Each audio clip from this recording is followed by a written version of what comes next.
నమస్తే అండి, అంత బాగున్నారా? నేను మీ నాగేష్ విహారీ. లైక్ లేదు మిత్రమా, లాగ్ మాత్రమే. రీసెంట్ గా యూట్యూబ్ చేసిన అప్డేట్ ప్రకారం గూగుల్ యాడ్సెన్స్ వెరిఫికేషన్ అంటే అడ్రస్ వెరిఫికేషన్ కోసం మన అడ్రస్ కి ఒక లెటర్ అయితే వస్తుందండి. ఆ లెటర్ మనకు ఈ రోజే వచ్చింది. ఇక్కడ చూస్తున్నారా, ఇలాగ లెటర్ వచ్చింది అనమాట. దీంట్లోనే ఒక పిన్ వచ్చింది.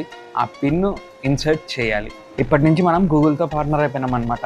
ఇక నుంచి మాకు డబ్బులు పడతాయి. అయితే ఆ డబ్బులు కూడా $100 ఒకసారి పడుతుందండి. మినిమం $100 మన అకౌంట్లోకి పడుతుంది. ఇక మీ సైడ్ నుంచి నేను కోరుకున్నది ఏదంటే, మన వీడియోస్ పెట్టిన వెంటనే బాగా లైక్ చేయండి, కమెంట్ చేయండి. కమెంట్స్ మాత్రం మిస్ చేయకండి. మంచి మంచి కంటెంట్స్ నేను ఇంకా మీదట మీకు ఇవ్వబోతున్నాను. సో కమెంట్స్, లైక్స్ చాలా ఇంపార్టెంట్. ఈ వీడియో మీకు నచ్చితే మీరొక్కరే చూడకోకుండా ఇంకొక 10 మందికి ఈ వీడియోని షేర్ చేయండి. ప్రతి దాంట్లో ఇన్ఫర్మేటివ్ వీడియోస్ నేను చేస్తాను. సో ఈ ఇన్ఫర్మేషన్ ని మీ ఫ్రెండ్స్ తో, మీ ఫ్యామిలీ మెంబర్స్ తో షేర్ చేస్తాను. అలాగే మీకు కింద రీసెంట్ గా రిలీజ్ అయిన వీడియో లింక్ కూడా ఇస్తున్నాను. చూసి ఎంజాయ్ చేయండి. Don't forget to subscribe Nagesh Vihari. Thank you.